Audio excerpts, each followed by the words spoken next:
Hello friend, welcome to you in my YouTube channel. Okay friend, जैसे कि हम लोग जो प्रीवियस ईयर के जो केवीएस के जो एग्ज़ाम हुए हैं ना, उनके हम इंग्लिश पे जो कॉमन इंग्लिश है सभी में एग्ज़ाम में आती है, तो उनको हम डिस्कशन कर रहे थे। तो हम लोग लास्ट दो वीडियो में प्रीवियस ईयर के जो क्वेश्चन है हमने कवर किए हैं। आज हमारा नेक्स्ट जो वीडियो है उसी के ऊपर बेस होगा। और हमारा आज हम इसमें लगभग कितने हैं 15 क्वेश्चन हैं जो हमारे इंग्लिश के ऊपर हैं, जो हमारे प्रीवियस एग्जाम में आए हुए हैं। उन्हीं को हमें क्या करना है, कवर करना है। ओके फ्रेंड, देर ना करते हुए हम लोगों की स्टार्ट करते हैं। Okay, let's start. देखिए इसमें पहले वन टू यानी 1 to 2 में क्या पूछता है, यानी 1 से लेकर 2 में हमें क्या बताना है। In each question choose the one word which can be substituted for the given sentence word. यानी क्या क्या है, ये कह रहा है जो नीचे सेंटेंस दिया गया है इस पूरे सेंटेंस को एक वर्ड से सब्स्टिट्यूट कैसे कर सकते हैं, मतलब ये वन वर्ड सब्स्टिट्यूशन पूछ रहा है। ठीक है, तो यहाँ पर लिखा हुआ है to mediate between two parties in a dispute. यानी ये कह रहा है मेडिएट का मतलब निपटारा करें, यानी जब कोई किसी दो पार्टी में क्या हो जाए, टकराव हो जाए, लड़ाई हो जाए, तो वो मेडिएट का काम कर दे, बिचौलिया का काम कर दे, उसको निपटाने का काम कर दे, तो उसको हम क्या बोलते हैं, इंटरफेयर बोलते हैं, या फिर इंटरेक्ट बोलते हैं, या फिर इंटरसीड बोलते हैं, या फिर डायलॉग बोलते हैं। तो फ्रेंड देखिए, यहाँ पर इन डायलॉग का मतलब तो बोलना होता है, ठीक है। इंटरेक्ट मतलब इंटरेक्ट करना उस किसी काम को, और इंटरफेयर का मतलब दखल अंदाजी करना होता है, तो ये तो हमारे होने का नहीं है। ठीक है, तो इंटरसीड का मतलब ये होता है कि बीच बराव कर देना, यानी निपटारा कर देना, तो उसी को बोलते हैं, तो इंटरसीड बोलते हैं। ओके फ्रेंड, राइट ऑप्शन हमारा क्या होगा, बी वाला होगा। नेक्स्ट देखिए, जो हमारा नेक्स्ट क्वेश्चन है उसमें लिखा हुआ है a man who hates marriage, यानी एक इंसान जो किसको शादी से नफरत करता हो। क्या इसको हम बाइगोट बोलते हैं, क्या हम उसको मिसोगैमिस्ट बोलते हैं, या फिर इसको हम विडोर बोलते हैं, या फिर हम पॉलीगैमिस्ट बोलते हैं। तो फ्रेंड आप भी लोग इसमें दिमाग लगाइए कौन सा हमारा राइट आंसर होगा। तो फ्रेंड देख लीजिए, हम लोग एक एक वर्ड को जान लेते हैं। तो देखो, बिगोट का मतलब जो वो होता है, जो मतलब क्या होता है, ब्लाइंडली फॉलो करता है किसी चीज़ को, यानी अपने धर्म के पीछे जो ब्लाइंडली तरीके से जिसे उसे बोलते हैं जैसे कि जो अपने ब्लाइंडली तरीके से फॉलो करे, ठीक है, उसको हम बोलते हैं, ठीक है, कट्टरपंथी होता है उसी को बोलते हैं। और देखिए बिडोर का मतलब क्या होता है, जिसकी बीबी की डेथ हो जाती है उसको हम बिडोर बोलते हैं। पोली, देखिए पोली का मतलब होता है मैनी, ठीक है, पोली का मतलब होता है मैनी। और गेमिस्ट का मतलब होता है शादी, यानी जिसकी बहुत सारी शादी करी हो, बहु मैरिज, मतलब जिसने बहुत सारी शादियां की हो, तो उसको हम क्या बोलते हैं, पॉलीगैमिस्ट बोलते हैं। ठीक है, अब यहाँ पर देखिए मिसोगैमिस्ट का मतलब होता है, मिसो का मतलब होता है नफरत करना, और गेमिस्ट मतलब होता है शादी से।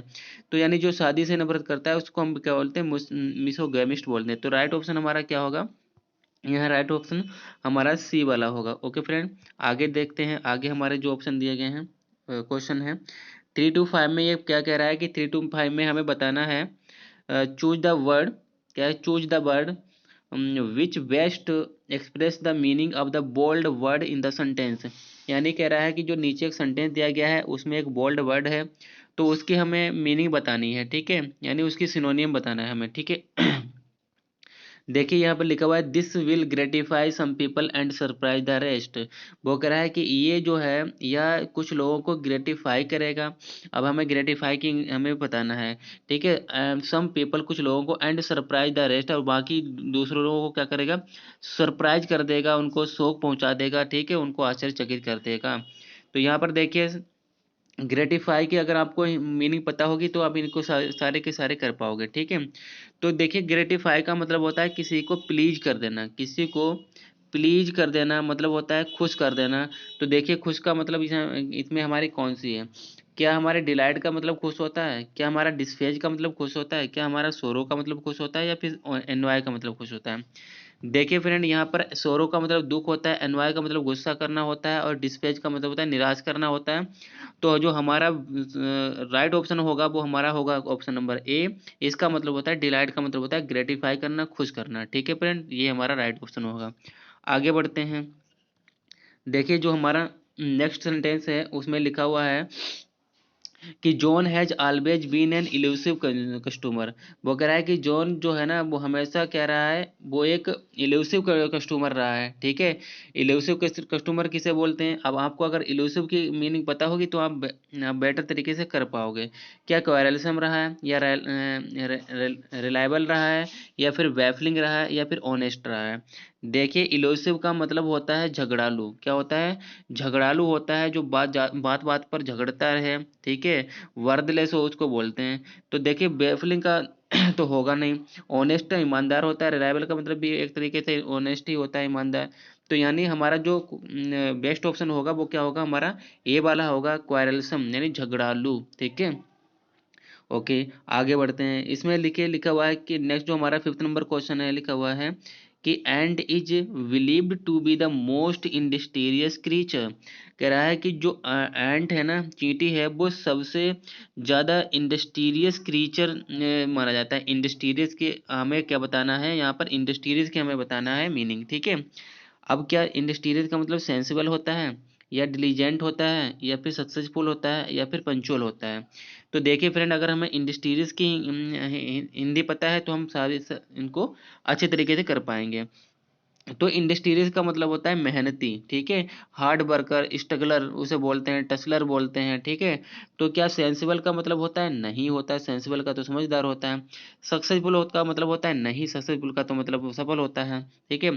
पंचुअल का मतलब होता है? नहीं, इसका मतलब तो नियमित होता है। जो हमारा इंडस्ट्रियस का मतलब होगा वो होता है मेहनती। तो डिलीजेंट का मतलब भी क्या होता है? मेहनती होता है, ठीक है। तो राइट ऑप्शन हमारा सी होगा। आगे बढ़ते हैं, जो हमारे नेक्स्ट क्वेश्चन है। देखिए इसमें क्या बता रहा है, हमसे क्या पूछ रहा है कि चूज द ऑप्शन। इसी तरीके से आपके जो केबीएस का एग्जाम होगा, कोई भी किसी सब्जेक्ट का हो, उसमें कॉमन 10 नंबर की इंग्लिश आनी है, तो इसी तरीके से इसी पैटर्न से आएगी। कह रहा है कि choose the option which best express the meaning of the bold idiom phrase in the sentence. यानी जो बोल्ड तरीके से ईडियम एंड फ्रेज दिया गया है नीचे, उसके हमें बतानी है कि हमारी करेक्ट उसका नीचे करेक्ट मीनिंग क्या है, ठीक है। तो यहाँ पर देखिए इस सेंटेंस में हमारा वाइट एलिफेंट है, ठीक है। इसमें दिया नहीं गया है, ये मिस हो गया है। तो वाइट एलिफेंट ये हमारा क्या है? यही हमारा बताना है इसकी। तो हम लोग पढ़ते हैं, ही sold his house in the city since it was a real white elephant. वो कह रहा है कि उसने अपना जो घर था ना वो सोल्ड कर दिया है, बेच दिया है। कहाँ था? In the city. क्योंकि वो क्या? Since it was real white elephant, क्योंकि ये क्या था? रियल वाइट एलिफेंट था। अब रियल वाइट एलिफेंट की मीनिंग क्या होती है? ये तो हमारा इडियम है। तो देखिए कॉस्टली वन होता है, या फिर अब बिग वन होता है, या फिर या रेयर फाइंड होता है, या फिर यूजलेस वन होता है। देखिए इसका हम देखिए कॉस्टली वन का मतलब होता है बहुत ही महंगा होना। अब बिग वन का मतलब होता है बहुत बड़ा होना। तो पहले सबसे पहले हमें इसके मतलब होना पता होना चाहिए। तो वाइट एलिफेंट का मतलब होता है क्या? बेकार होना, यूजलेस होना, ठीक है। यानी किसी का काम का ना होना। तो देखिए कॉस्टली वन का मतलब तो बहुत महंगा होगा। अगर जो महंगा होगा तो बहुत ही यूजफुल होगा, ये तो होने का नहीं।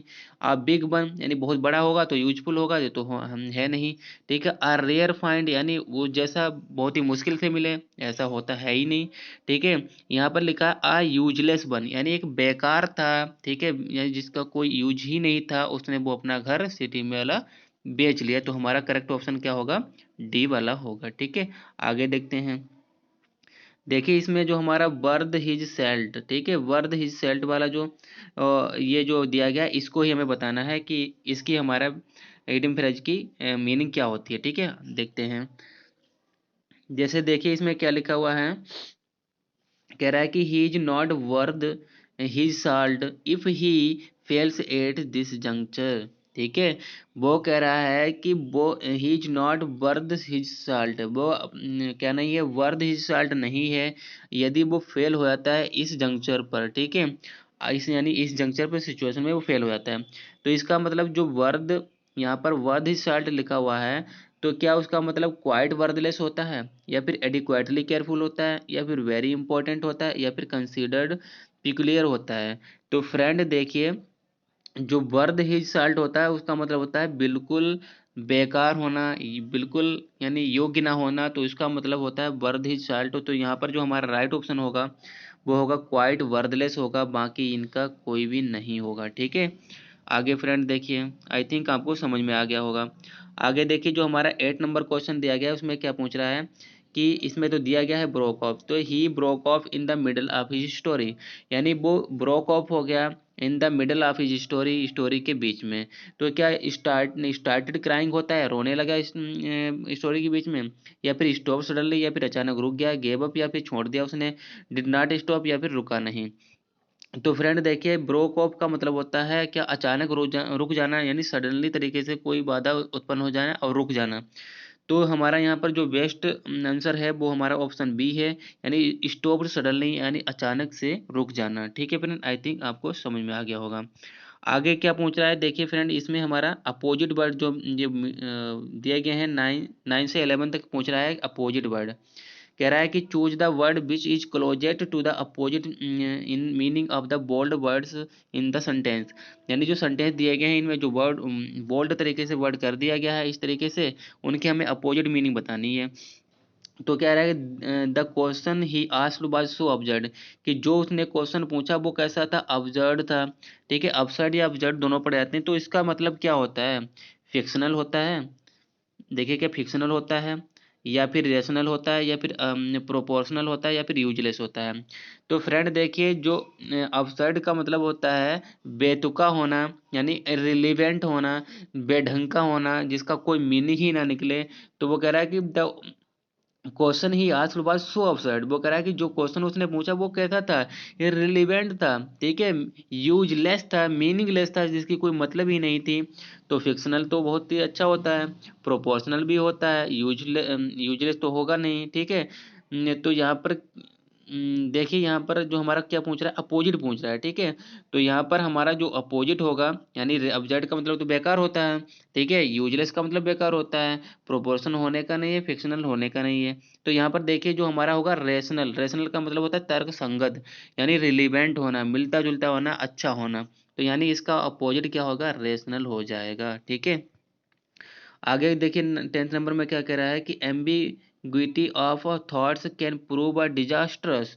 वो कह रहा है कि जो एम्बिग्विटी होती है ना थॉट्स में, विचारों में, वो प्रूव कर देती है डिजास्टर को। ठीक है, तो डिजास्टर का मतलब होता है तबाही, नुकसान, खतरा, ये मतलब ये चीजें होती हैं। ठीक है, अब देखिए यहाँ पर हमें एम्बिग्विटी की बतानी है, तो क्या एम्बिग्विटी मतलब रिजिडिटी होती है, यहाँ पर देखिए इसका अपोजिट बताना है। ठीक है, तो एम्बिग्विटी का मतलब होता है अनक्लियर, क्या होता है, अनक्लियर। ठीक है, अनसर्टेनिटी होती है, अनसर्टेनिटी होती है। ठीक है, अनसर्टेनिटी। तो यहाँ पर हमें इसका अपोजिट बताना है, तो क्या रिजिडिटी हो जाएगा, या फिर सर्टेनिटी हो जाएगा, या फिर क्लैरिटी हो जाएगा, या फिर रेशनैलिटी हो जाएगा। फ्रेंड देखिए एम्बिग्विटी का मतलब होता है क्या, अनक्लियर, मतलब क्या होता है, क्लियर ही ना होना। और जैसे कैसे, एम्ब का मतलब होता है दो, और ग्विटी का मतलब होता है क्या, जो मतलब दो चीजें उसमें मिली जुली होना। तो वो क्या, जिसमें दो चीजें होंगी वो क्या होगी, वो अनक्लियर होगी। ठीक है, स्पष्ट ही नहीं होगी। तो यहाँ पर जो हमारी हो जाएगा इसका उल्टा वो हो जाएगा सर्टेनिटी, यानी निश्चित होना। तो अब एम्बिग्विटी का मतलब क्या हो जाएगा, निश्चित। ठीक है, ओके आगे बढ़ते हैं।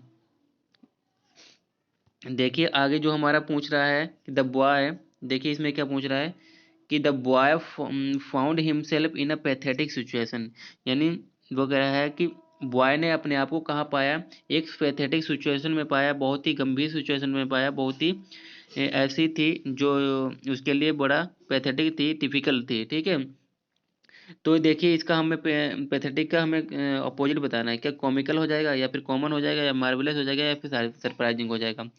देखिए कॉमिकल होने का नहीं है, मार्वलस का मतलब होता है बहुत बेकार, सरप्राइजिंग का मतलब होता है बहुत ही कॉम्प्लेक्स। ठीक है, जो शौक पहुंचा दे। और यहाँ पर हो जाएगा कॉमन। ठीक है, तो यानी पैथेटिक का मतलब होता है बहुत ही गंभीर सिचुएशन, और यहाँ पर हो जाएगा कॉमन का मतलब बहुत साधारण सिचुएशन। ठीक है, तो हमारा राइट ऑप्शन क्या होगा, सी होगा। ठीक है, आगे देखते हैं। फ्रेंड देखिए जो हमारा 12 से 13 नंबर में क्या पूछ रहा है, ये कह रहा है कि देखिए कह रहा है कि a word has been written in 4 different ways out of which only one is correctly spelled.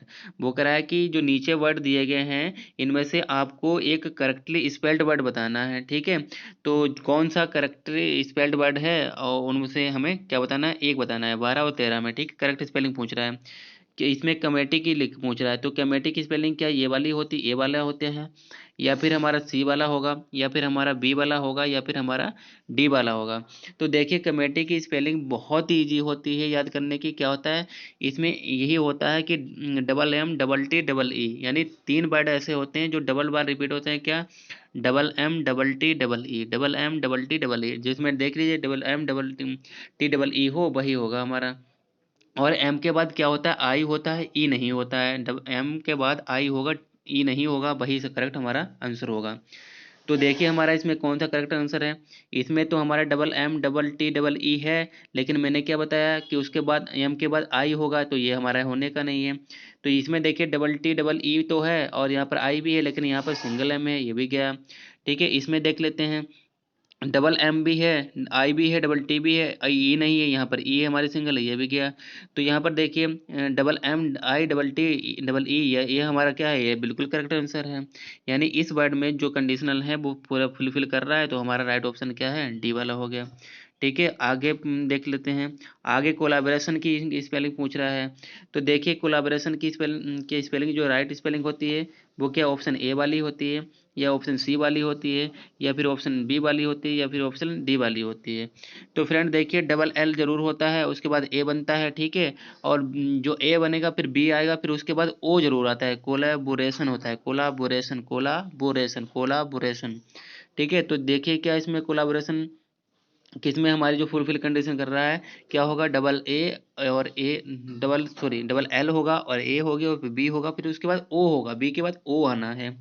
तो देख लीजिए क्या इसमें दिया गया है, इसमें डबल ए तो डबल एल भी है और ए भी है, बी भी है, और बी के बाद ए नहीं है, ओ नहीं है, तो ये गया। इसमें तो कोई कुछ भी नहीं है, ये तो गया। इसमें डबल एल ही नहीं है, तो ये गया। तो इसमें देखिए डबल एल भी है, ए भी है, बी भी है और ओ भी है, तो ये हो गया कोलाबोरेशन, ये हमारा राइट आंसर हो जाएगा, यही हमारी करेक्ट स्पेलिंग हो जाएगी। ओके फ्रेंड, आगे बढ़ते हैं। अब इसमें देखिए हमारा ये क्या पूछ रहा है, हमारा ये जैसे कि एक वर्ड दिया गया है आधा, ठीक है, उसको हमें पूरा कंप्लीट बनाना है, उसमें टुकड़ों में नीचे बांट दिया गया है। तो यहाँ पर देखिए ये क्या कह रहे हैं कि the first part of the sentence is provided you to, the remaining sentence has been broken into 4 parts, choose the most logical order of the parts from the among the given 4 choice to construct the correct sentence. यानी नीचे जो इन्होंने sentence दिया है उसको 4 भागों में divide कर दिया गया है। अब हमको इसको अरेंज करके लगाना है कि कौन सा हमारा करेक्ट बैठेगा। तो यहाँ पर पूछ रहा है द लिटिल गर्ल, ठीक है, यानी लिटिल गर्ल है। अब इसमें दिया गया है PQRS। तो देखिए इसमें for the mother to leave दिया गया पहले, फिर सेड टू हर फ्रेंड दिया गया है, फिर हमारा little children on their own and go to work ये दिया गया है, फिर दिया गया it was not quite right ये दिया गया है। तो देखिए फ्रेंड यहाँ पर लिटिल गर्ल हमारा क्या आ गया, सब्जेक्ट हो गया। ठीक है, अब हमें वर्ब से स्टार्ट करना है, कौन सा वर्ब से स्टार्ट है हमारा सेंटेंस। तो देखिए हमारा एक ही वर्ब जो वर्ब से ऑप्शन स्टार्ट हो रहा है वो क्या है, क्यू वाला। तो ये हो जाएगा हमारा 1 नंबर। ठीक है, ये the girl said to her friend, ये हमारा 1 नंबर हो गया। ठीक है, क्या कहती है, क्या कहती है कि वो कहती है कि the girl said to his her friend, वो एक लड़की अपने फ्रेंड से कहती है, क्या कहती है। अब उसके बाद हम अपने फ्रेंड तो कहती है, लेकिन क्या कहती है कि it was not quite right, क्या बिल्कुल सही नहीं था। तो ये हमारा 2 नंबर हो जाएगा। ठीक है, ऐसे लिखते हैं कि सही नहीं था किसके लिए, for the mother to leave, यानी मदर के लिए, टू लीव छोड़ना, ये 3rd नंबर हो जाएगा। क्या छोड़ना, लिटिल चिल्ड्रन छोटे बच्चों को, ऑन देयर आउन यानी अपने ऊपर, एंड गो टू वर्क और काम पर जाना, तो ये हमारा 4 नंबर हो जाएगा। तो ये हमारा हो जाएगा the little girl said to her friend, क्या कहा कि it was not quite right for the mother to leave little children on their own and go to work. तो यहाँ पर देखिए हमारा 1 वाला यानी क्यू हमारा किस में है, क्यू किस कौन सा वर्ड हमारा क्यू से स्टार्ट हुआ है। देख लीजिए बहुत ही अच्छा ऑप्शन है कि इसमें कोई भी वर्ड एक के सिवा दूसरा कोई स्टार्ट ही नहीं हुआ है क्यू, तो यानी क्यू से, तो यानी ये सारे के सारे पहले गलत हो गए। अगर कोई स्टार्ट होता तो हम मिला लेते। तो हमारा एक ही है क्यू, देखिए क्यू है ये।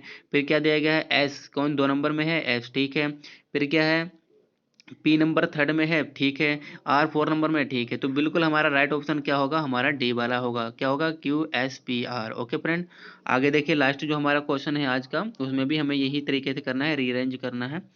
तो देखिए क्या लिखा हुआ है कि रिलीजन हैज बीन यूज्ड, कि रिलीजन को यूज किया जाता है, किया गया है, किस में यूज किया गया है। अब देखिए यहाँ पर यूज तो किया गया है, अब किस में यूज किया गया है इसका हमको ऑब्जेक्ट देखना है। Both as a weapon of isolation to dull awareness about real problem like health and education etc etc and as morphia। तो देखिए यहाँ पर ये क्या कहना चाहता है, इसको हमें लगाना है, ठीक है। ओके, तो ये कह रहा है कि रिलीजन हैज बीन यूज, ठीक है, रिलीजन को यूज किया गया बोथ एज अ, पहले तो हमारा क्या है, both as a weapon of isolation, ठीक है, यानी दो में यूज किया गया है। तो इसका मतलब है बोथ यहाँ पर कंजंक्शन यूज किया गया है, तो इसके बाद हमारा एंड तो आना जरूरी है। क्या आना जरूरी है, एंड आना जरूरी है। तो हमारा एक ये हो गया। अब देखो यहाँ पर इसके बाद एंड तो लगा नहीं है, इसका मतलब दूसरे सेंटेंस में कहीं लगा होगा। तो ढूंढिए किस में एंड लगा है, इसमें टू लगा है, इसमें अबाउट लगा, इसमें एंड लगा है। तो ये हमारा 2 नंबर का हो गया। तो क्या हो जाएगा, both both as a weapon of isolation and a morphia, ठीक है, किसके लिए, टू डल अवेयरनेस, यानी ये थर्ड हो जाएगा, टू टू डल अवेयरनेस, और क्या हो जाएगा, about real problem like health and education etcetera. तो ये हमारा 4 हो जाएगा। तो ढूंढिए P P S P S Q R कहाँ पर है, ये देखिए हमारा ये राइट ऑप्शन यही है, पी एस क्यू आर हमारा है, ठीक है। देखिए पी हमारा पहले से पी से स्टार्ट हो, ठीक है।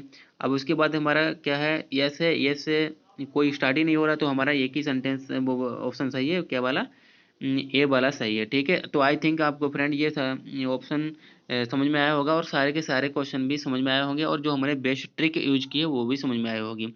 फ्रेंड अगर आपको जरा सा भी ये वीडियो अच्छा लगा हो, इसमें थोड़ा आपको सीखने को मिला हो जो ट्रिक्स वगैरह हैं, तो वीडियो को लाइक जरूर करना और चैनल को सब्सक्राइब जरूर करना। ओके फ्रेंड, इसी तरीके से हम लोग नए वीडियो में मिलेंगे, तब तक के लिए बाय।